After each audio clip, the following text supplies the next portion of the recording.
The false familiarity signal triggers your brain's normal prediction systems. When your temporal lobe erroneously flags the current experience as familiar, your brain generates predictions about what typically happens next in this context.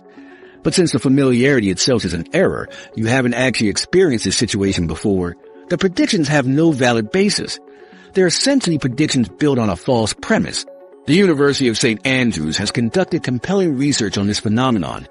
They created virtual environments designed to trigger déjà vu. When participants reported déjà vu, researchers asked them to predict what would happen next. Despite high confidence in their predictions, accuracy was at chance levels. Participants showed significantly higher confidence in their predictions compared to their actual accuracy. This confidence-accuracy gap is striking. Imagine feeling absolutely certain you know someone's got to mention a vacation to Italy, only to be completely wrong, yet that certainty felt unshakable in the moment. This mismatch between confidence and accuracy is a hallmark of the déjà vu experience. Specific brain regions play key roles in creating this predictive illusion. The hippocampus, that seahorse-shaped structure in your temporal lobe critical for memory, doesn't just store information about past events. It also plays a crucial role in what scientists call mental time travel, your ability to imagine future scenarios based on past experiences. When you experience déjà vu and feel certain about what comes next, your hippocampus is actively creating these future projections, but based on a false familiarity signal. Similarly, your prefrontal cortex, the planning center of your brain, shows increased activity during déjà vu experiences. This region normally helps create predictions by drawing on stored knowledge about typical sequences of events.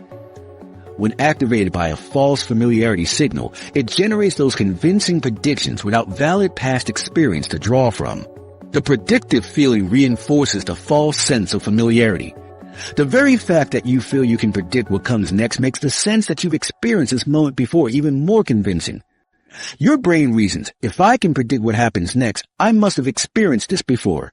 It becomes a self-reinforcing cycle that strengthens the overall déjà vu experience.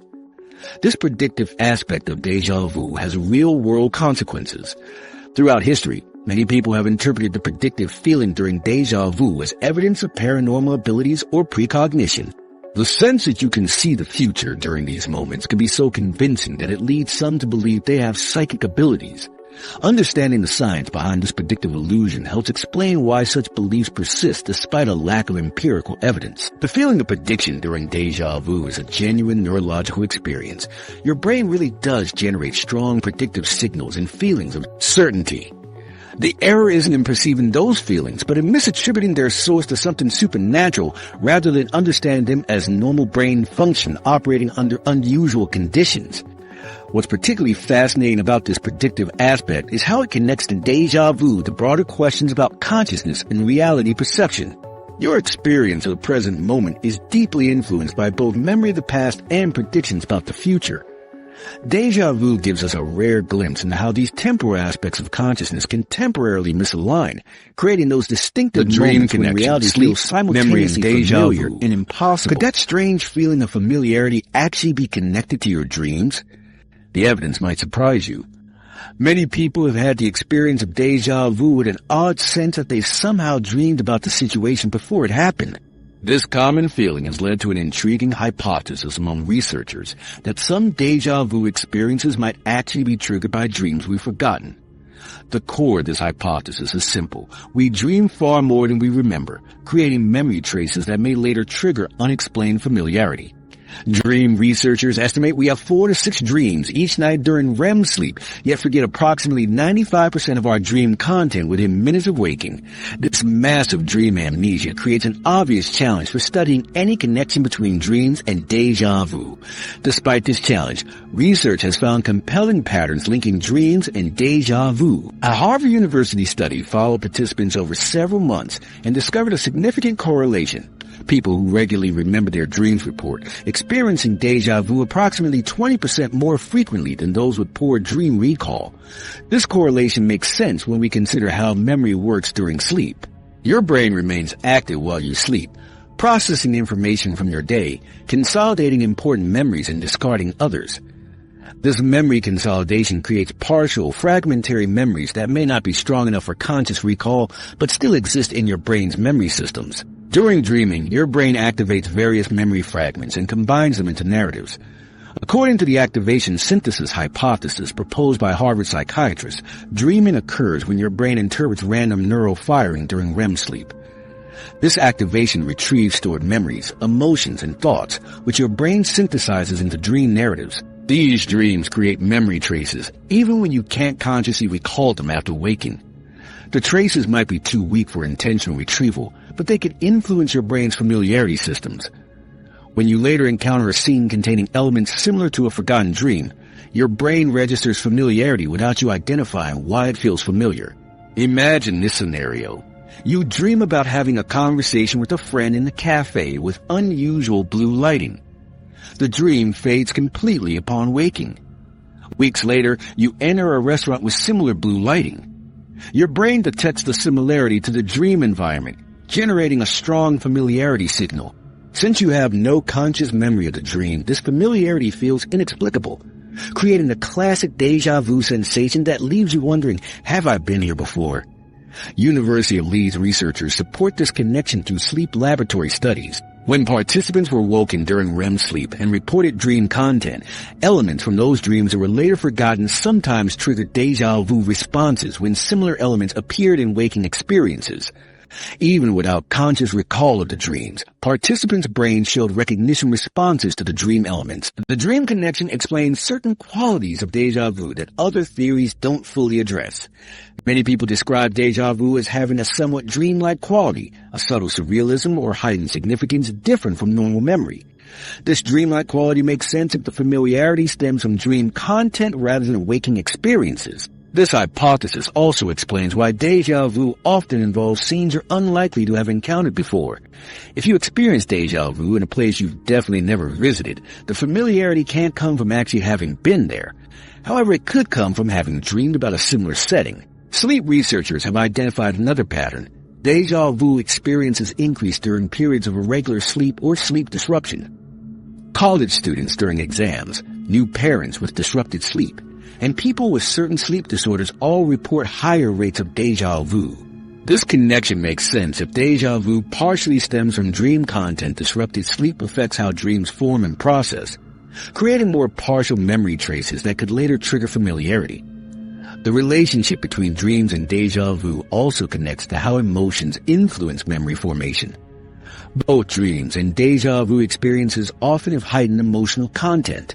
Emotions strengthen memory formation, which might explain why emotionally charged dreams could create stronger memory traces even without conscious recall. When you later encounter something triggering that emotional memory trace, the resulting familiarity signal becomes particularly strong. Neuroscientists have found that the same brain regions active during dreaming, particularly areas in the temporal lobe and hippocampus, are also implicated in déjà vu experiences. This anatomical overlap provides further support for a connection between the phenomena. With the same neural circuits involved in both processes, one could plausibly influence the other.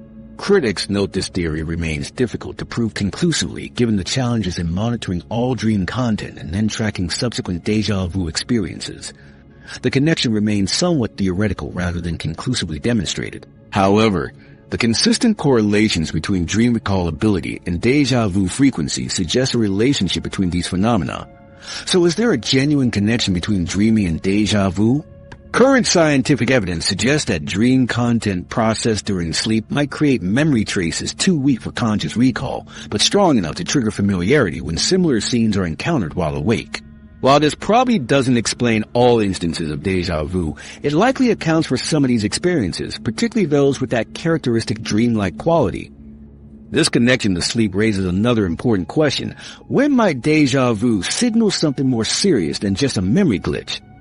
When to worry déjà vu and health concerns. Is your déjà vu just a harmless brain hiccup, or could it be signaling something more serious? While we've explored the fascinating science behind this strange memory phenomenon, you might be wondering whether you should ever be concerned about experiencing it. The good news is that for the vast majority of people, déjà vu is completely normal and harmless, just an interesting quirk of brain function that gives us a momentary glimpse into our memory processing systems. Most déjà vu experiences follow a typical pattern. They occur occasionally, a few times a year for most people, last only seconds, create that characteristic feeling of familiarity coupled with the awareness that the familiarity must be false and then fade away quickly without additional symptoms. These standard déjà vu experiences are simply the result of those normal memory processing errors we've discussed throughout this video. Your brain's recognition systems temporarily misfiring or falling out of sync. However, in certain contexts, frequent or unusually intense déjà vu might be associated with medical conditions that deserve attention. The most well-established connection is with temporal lobe epilepsy, a form of epilepsy that affects the same brain regions involved in creating déjà vu sensations. For some people with this condition, déjà vu occurs as what neurologists call an aura, a sensory one that precedes a seizure. Epilepsy-related déjà vu differs from typical experiences in several ways. It tends to be much more frequent, sometimes occurring multiple times daily rather than yearly. These episodes often last minutes instead of seconds. Additionally, epilepsy-related déjà vu frequently comes with other unusual sensations, strange smells or tastes, visual distortions, or rising feelings in the stomach. Neurologist Dr. Christine Bauer from the Cleveland Clinic explains, in patients with temporal lobe epilepsy, déjà vu episodes often have a different quality than normal experiences. They may be extremely intense, create significant disorientation, and frequently occur alongside other symptoms like unusual smells, stomach discomfort, or a sense of fear. These episodes typically result from abnormal electrical activity beginning in the temporal lobe. Having occasional déjà vu experiences doesn't mean you have epilepsy. Temporal lobe epilepsy involves many other symptoms, and diagnosis requires comprehensive neurological evaluation. The difference lies in pattern, frequency, intensity, and accompanying symptoms, not simply experiencing déjà vu itself. Several factors can influence déjà vu frequency. Stress affects how efficiently your brain's memory systems function, making processing errors more likely. During high-stress periods, neurotransmitters can affect how the temporal lobe and hippocampus process information, potentially increasing déjà vu episodes. Fatigue similarly impacts memory processing. When sleep-deprived, your brain struggles to accurately categorize experiences as new or familiar. This explains why college students during finals or new parents often report increased déjà vu. Certain medications can influence déjà vu frequency, particularly those affecting dopamine levels or targeting the temporal lobe directly. Anxiety disorders sometimes feature increased déjà vu experiences due to heightened vigilance and altered neurochemical systems that affect memory processing. When should you be concerned about déjà vu? Watch for these specific warning signs that might indicate a medical condition rather than normal memory phenomena.